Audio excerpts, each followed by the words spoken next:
Hello, everyone, and welcome to the program. This is Sunday Politics live on Channels Television. I'm Sean Kimbaloye in Lagos.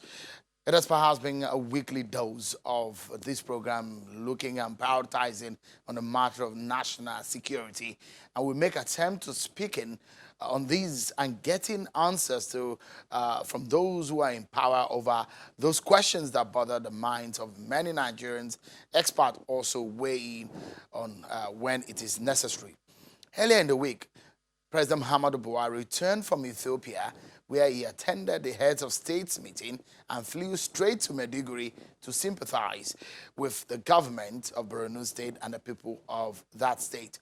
Today, in the wake of the latest attacks in Damkal and Zanwa villages in Batsari local government areas of Katsina State by suspected bandits that left many dead, President Muhammadu Buhari called on the affected communities to live peacefully. In a statement from the Office of the Senior Special Assistant on Media and Publicity, Mr. Garba Shehu, the president, in condemning the attack, says that killing people in the name of revenge is not acceptable, urging community leaders and the local authorities to continue their efforts in partnership with law enforcement agencies. President Buhari also warned that, quote, no one in the country has right to take laws into its hands by the way of self-help or revenge. Local communities that catch bandits should hand over the suspects to law enforcement authorities and instead of meting out capital punishment leading to a cycle of revenge and counter-revenge. The National Assembly and leaders in the state already have been thinking of best ways to tackle the issue of insecurity in the country.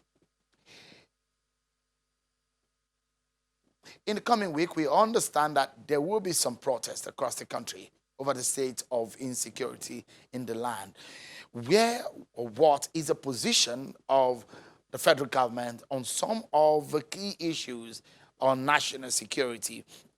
We've seen state governments making efforts on issues of regional security. We heard the National Assembly also speaking on this. But what is the categorical statement from the presidency on this matter? Let's get some updates from the presidency over some of these issues. We have again tonight Mr. Femi Adesina, who speaks for the president on the program. He was here on similar issues last week. Thank you so much, Mr. Adesina, for coming again on the program tonight.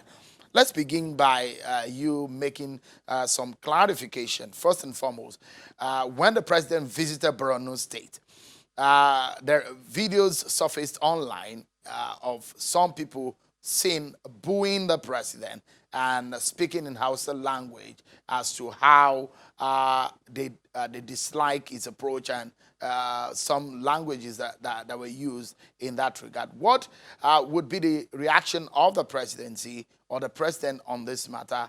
It does look like a rejection of the activities or the efforts of the government. Does that look like it? Well, it's a matter of opinion, but if you ask me for my opinion and the perspective of government, no, we don't see it as a rejection, because if you look at those who turned out to welcome the president from the airport to the palace of the Shehu of Borno, it was a huge crowd. And in that huge crowd, you had a sprinkle of people saying what you said, what you quoted them as saying. But the larger number, 90 to 95%, were waving brooms and they were welcoming the president. Some dissenting voices in a large crowd like that, I don't think it's something that calls for worry. It's normal in a democracy. But I mean, considering a president that was one time very popular on that same street of Maiduguri and Borno State, we saw the number of votes that he got. And perhaps some people are saying this is a clear position of the ordinary people in Borno State, of perhaps the less popular Muhammadu Buhari on the lips of an average Borno man, where he was once very popular. Not quite true. If you look at the votes in Borno State, you will see that the opposition scored some 10%. Now, if out of the 10% that voted for the opposition, 1% of them came out on Wednesday last week and they made those noises of dissent, I don't think it indicates rejection. The president really is still very accepted, is still very popular, and the people of Borno State know what he has done. They appreciate what he has done in terms of tackling the insurgency. There may be some reversals of the gains made, but then those gains can always be made again and again, and they will be made permanently. I mean, could it be that at some point, because if you look at the disposition of some of these people who perhaps were some of those who voted President Buhari of the APC for a second term, and the spate of violence and terrorist attacks that we have seen in Maiduguri or Borno State, could this be responsible for some of the actions that we saw? Perhaps some kind of disappointment. Is the president worried about what may have become some action of disappointment from some of section of the society, especially where it was once very popular? You keep repeating that he was once very popular. Not once very popular, he was popular and remains popular. If you ask the stakeholders in Borno State, they will tell you the president remains their man. If you take a true scientific study in Borno State, they will tell you the president remains their man. But of course, out of every 12, there's always a Judas. If some people have dissenting opinions in a democracy, they have a right to it. They have a right to dissenting opinions. You heard what the Borno governor said when the president visited. And you perhaps have heard also reactions from some quarters on what the president said. The president showing some kind of surprise in the spate of the attacks recently. And it brought a lot of curious mind to ask the question, isn't the president properly briefed about these attacks and the state of things, which some attempt as though the president is often found or saying that he's surprised or is taken aback by some of the violent situation or attacks or security situation in the country? It's a fixation. It's a fixation that some people have, wanting to twist everything the president says. And that fixation in recent times, we have seen that they want to see him expressing surprise about things, translating it to me. I think it's a very virulent and poisonous fixation, which is not good for the country. If the president said it amazes him that Boko Haram still survives, does it mean he is then surprised that Boko Haram is there? No, it's a narrative that some people are deliberately pursuing because it fits their vile agenda. But those who know the truth. But is the president worried, especially when the governor said things are getting bad in Borno State? And when he went on the ground to see for himself, is he concerned? Are there new steps to be taken to fix what has become a very worrying situation, especially in the northeastern region of the country? If you are the head of a household and things are not going as right as you wish they would, and you have lost some members of the household, naturally you will be worried. You will be sad. So that question does not even arise whether the president is worried or not. He should be worried. He took an oath to protect the country, to protect lives and property. So if we see lives and property being lost wantonly, the president must be concerned, and he is. Concern is one thing.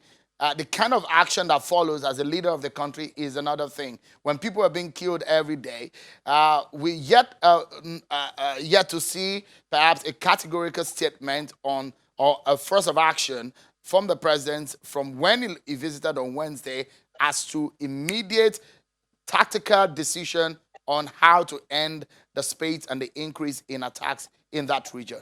Is there any? Re- Results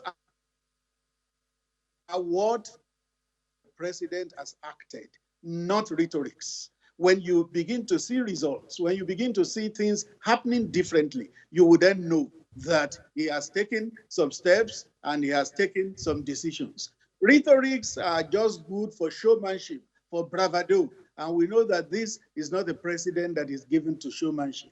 He would rather let the results of his decisions speak.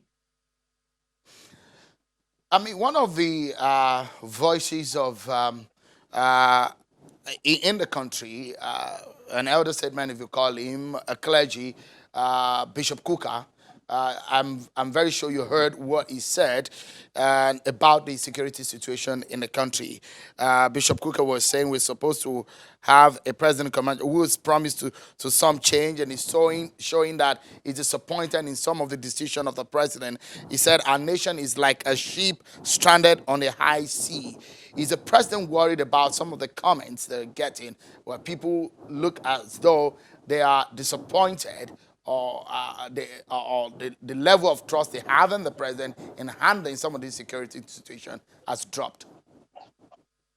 Bishop Kuka is just one man, and he has a right to his opinion. He's the bishop of the Catholic diocese in Sokoto. Has he planned to hold mass in Sokoto and he was unable to? Have we had Catholic churches invaded in Sokoto? No.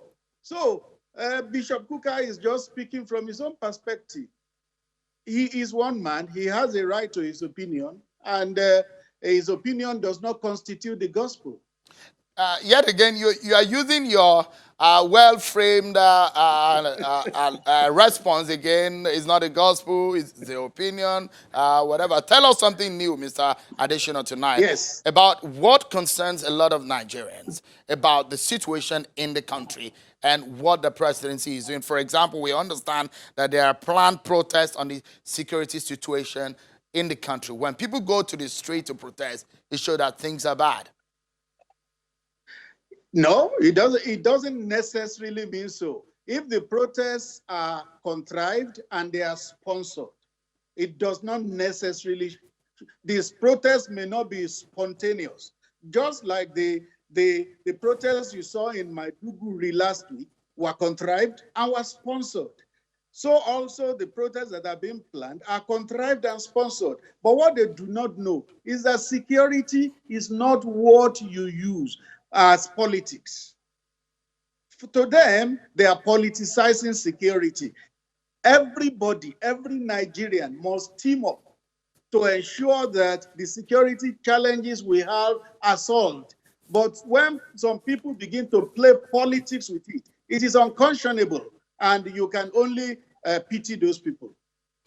Perhaps we anchor on the video that surfaced online where after the president visited, evening of the visit of the president to Maiduguri, where the leader of the Boko Haram sect, Abubakar Shekau, came up to say and threatened a member of the president's cabinet, and also threatened that the president shouldn't return to Maiduguri, for example.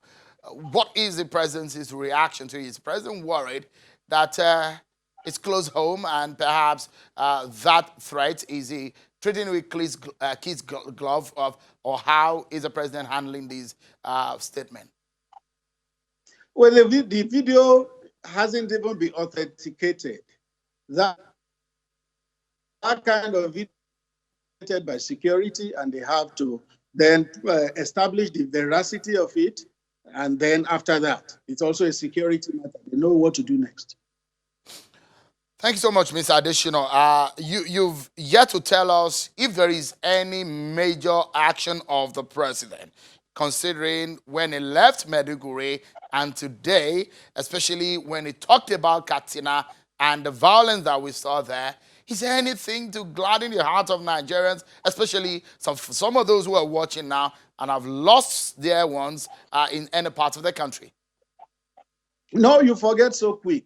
Within a few minutes, what I said was that action will speak louder than words. When you see action happening, when you see new things happening in the war against insurgency, you will know what the president has done. It's not something you come to proclaim from the media. Thank you so much, Mr. Additional, for talking to us. And I guess that sacking the service chief is not part of the action, isn't it? Is it? It's the prerogative of the president to keep or dispense with the service of anybody. That's the prerogative of the president, is the one that has been elected. Nobody can exercise that prerogative on his behalf. Thank you so much, Mr. Additional, for talking to us tonight. President Muhammadu Buhari's media advisor, Mr. Femi Additional, there for us. Thank you so much.